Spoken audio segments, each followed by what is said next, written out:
History को ये कर रहा है कंपैरिजन हिस्ट्री का जुवेनाइल्स के साथ, एडोलसेंस के साथ। जब हम बच्चे थे तो हम कैसे थे, जब हम बड़े हुए तो कैसे हुए, वो सब बातें कर रहे हैं। ठीक है, let's look at this full concentration. The Asian world order, इसके अंदर मैं इंडियन हिस्ट्री को भी टच करूँगा थोड़ा सा। कहते हैं जो एशिया का वर्ल्ड ऑर्डर है उसकी बात हो रही है। Before the modern and the European existed, कहता है before the modern Europe exist, जो आजकल चल रहा है, there was a grand interconnected political world rich in scientific and artistic exchange. आपको पता है India was a super power, do you guys know that? India was a super power way back in 2015, 2015 बोल रहा हूँ, way back in 15वीं सदी, 16वीं सदी। Do you guys know that? हाँ भाई, यस और नो? पता है कि नहीं? Nearly 1/4 to 1/3 of the GDP of Indian of the world was is India. पता है आपको? फिर उसके ऊपर अटैक हुए, मुगल आए, बार बार पे ऊपर अटैक हो गए, देन अपने को खाली कर दिया इन लोगों ने। नेवरदलेस पढ़ते हैं।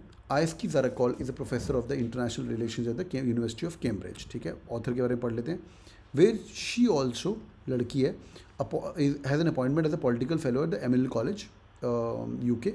हर books include after the defeat, ध्यान से एक लाइन सुनो, after the defeat how the east learn to live with the west. कहते हैं ईस्ट वाले लोग वेस्ट के साथ कैसे जिए।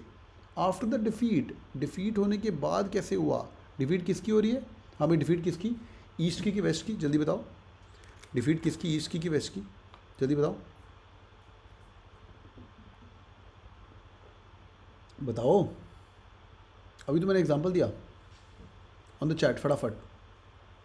निकुंज वेरी गुड, बाकी लोग? Harikesh no.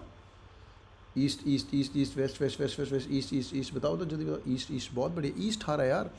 After the defeat how the east learn to live, किसने सीखा है? देखो भाई, ईस्ट ने सीखा है with the west. Before the west the rise in the fall of the western world orders. कहता उसके पहले जब राइज हुआ फिर फॉल हुआ जो ईस्टर्न वर्ल्ड ऑर्डर्स, ईस्ट जैसे बर्बाद हुआ, उसकी बात कर रहे हैं, समझा? Let's go. The process that the gave rise to the Eurocentrism. Eurocentrism क्या होता है? यूरोप हमारे सेंटर में है, अपनिच राजा है टाइप, अपनिच भगवान है। ठीक है, उसको बोलते हैं Eurocentrism. In the social science in the history is somewhat comparable to the follies of youth. बड़ा प्यारा वर्ड है फॉलीज। क्या होता है? फॉलीज होता है वो बचपन का नटखटापन, जब हमें अकल नहीं होती है। फॉलीज वो गलतियाँ, छोटी छोटी गलतियाँ, नेव होते हैं जब हम, हाँ नाइव होते हैं। Little children have difficulty believing that their parents existed before there birth. छोटे बच्चों को बोलना कि तुम्हारे पेरेंट्स के तुम्हारे पे पहले आए थे, बच्चों ये क्या बात कर रहे हो, ऐसे कैसे हो सकता है, ऐसे क्वेश्चन करते हैं। ठीक है, teenagers often think that they're first ones to have the experiences they have as they are making the way to childhood. जब टीनेज में होते हैं 11, 12, 13, 14, ऐसे लगता है अपन ही भगवान है, ये पहले एक्सपीरियंस है, हमारे साथ ही हो रहे हैं, सब अच्छी बातें बुरी बातें मेरे साथ ही हो रही हैं टाइप्स। ठीक है, आपके साथ भी हुआ होगा when you were young. Young people usually think the previous generation is stodgy. ये बड़ा अमेजिंग है। जैसे तुम्हारे पापा स्टोरी बताते होगे, तुम्हारे दादाजी की सपोर्ट नहीं थी मुझे, दादाजी बड़े ओल्ड फैशन थे, दादी माँ बड़ी ओल्ड फैशन थी, है ना। तुम्हें लगता होगा तुम्हारे मम्मी पापा बड़े ओल्ड फैशन है ना। और तुम्हें लगता है कि तुम ही बहुत बढ़िया बात है। वो बता रहा है कि यंग पीपल थिंक कि प्रीवियस जनरेशन है स्टूजी। स्टूजी क्या होता है?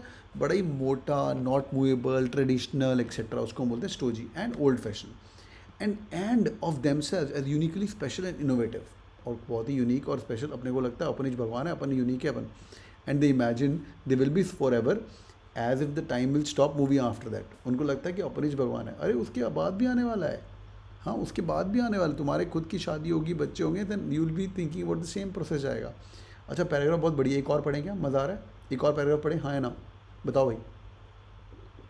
हम्म, एक और पढ़ें? Yes yes yes yes yes, जल्दी बताओ। Yes yes yes, okay good. The part of the growing up how is gradually breaking out of the narcissistic naivete. Important mark कर लो, सीमेट के अंदर 4 नंबर का वर्ड आ सकता है, नार्सिसिस्टिक। नार्सिसिस्टिक मतलब self love, self love derive from the word called as narcissist. पुराने ज़माने में इसकी 3-4 स्टोरियाँ, एक स्टोरी बता दो। पुराने ज़माने में किंग हुआ करता था, उसको अपना शक्ल सूरत इतनी पसंद थी, वो अपने आप शीशा देखता रहता था। वो शीशा नहीं देखता रहता था, वो पानी के अंदर ना रिवर के किनारे खड़े होकर अपने आप को निहारता रहता था। एक दिन he fell in the river as well, और रिवर में फेल होने के बाद ही डाइड। नार्सिसिस्ट उस किंग का नाम था, which means self excessive love. कहता part of growing up is gradually breaking up. जब हम बड़े होते हैं ना, लगता है यार ये सब अपना खुद का लव नहीं। As we get older, we start realizing that the others before us had many experiences that resembles ours. अरे अब तुम्हें अकल आनी शुरू हो गई कि यार मम्मी पापा ठीक बोलते थे। हमें समझ आना शुरू हो गया थोड़ा थोड़ा कि यार मम्मी पापा ठीक बोलते थे। नहीं आएगा थोड़े साल, किसी को आया? हाँ यस और नो करो। हाँ भाई, तो कहते मम्मी पापा ठीक बोलते थे, है ना, ट्रूली ट्रूली ट्रूली। फिर ऐसा होता है, even if they enjoy different fashions, they lacked certain technologies, फिर भी लगता है then the cycle repeats after the next generation. It perhaps not particularly surprising that our social sciences, which came out of the age of the 19th and 20th century, that is the youth of the European, अभी उसने ये link किया है young generation के साथ, फिर वो बोल रहा है कि जैसा 19वीं 20वीं सेंचुरी के अंदर जब यूरोप यूथ हुआ करता था, the youth of the European and western hegemony, important mark करो, सी मैट 4 नंबर, हेगेमनी मतलब डोमिनेंस, हेगेमनी मतलब डोमिनेंस, कि तो उस समय भी सिमिलर नेवेड था. नेवेड क्या है? नेव, नाइव हो तुम, नाइव हो रिगार्डिंग द वर्ल्ड हिस्ट्री. तो यूथ लगा, यूरोपियन अपने यूथ में था, उनको लगता है हमारे पहले जो है सब पुराना है, कुछ नहीं है भाई हमारे पहले. ठीक है, आगे देखो, Europe, the West mattered the most at the moment, या यूरोप या वेस्ट यही मैटर करेगा bro. So it must have always been so, पहले भी ऐसा होता होगा भाई. And perhaps it is a sign that now we are nearing the twilight of years. कहता अब ये साइन है कि अभी हम ट्वाइलाइट पे आ चुके हैं. ट्वाइलाइट क्या होता है? ट्वाइलाइट इज जब वो सन नीचे, डस्क होता है ना, डस्क, जब सन नीचे झुकने लगता है और एकदम हॉरिजन पे आता है, येलो येलो लालिमा हो जाती है ना, इसको बोलते हैं ट्वाइलाइट. ट्वाइलाइट मूवी भी आई है, इंपॉर्टेंट मार्क कर लो. Twilight years of the hegemony that critics and self critics of Eurocentrism have become so commonplace in most social sciences as to be banal. कहता है इतना कॉमन हो चुका है ये सब कि भाई उसको क्रिटिक करने वाले, कि उनकी डोमिनेंस थी जो, तो उनके नीचे हुए, उनके झुकते हुए सालों वाले, ये तो बड़ी कॉमन प्लेस पे हर जगह पे बैनल हो चुकी है. बार बार बैन मतलब रिपीटेड बोरिंग, बैन मतलब repeated boring, very important mark कर लो, बहुत बढ़िया. क्विक 5 सेकंड चेक, पैसे समझ आया? यस और नो. क्विक 5 सेकंड चेक, पैसे समझ आया? यस और no. Yes yes yes yes yes, बहुत ब्यूटीफुल पैराग्राफ. आज रात को सोने के पहले पढ़ के सोएंगे 4500 वर्ड्स, और बहुत ही बढ़िया योनस से आज का आपको बता दिया है.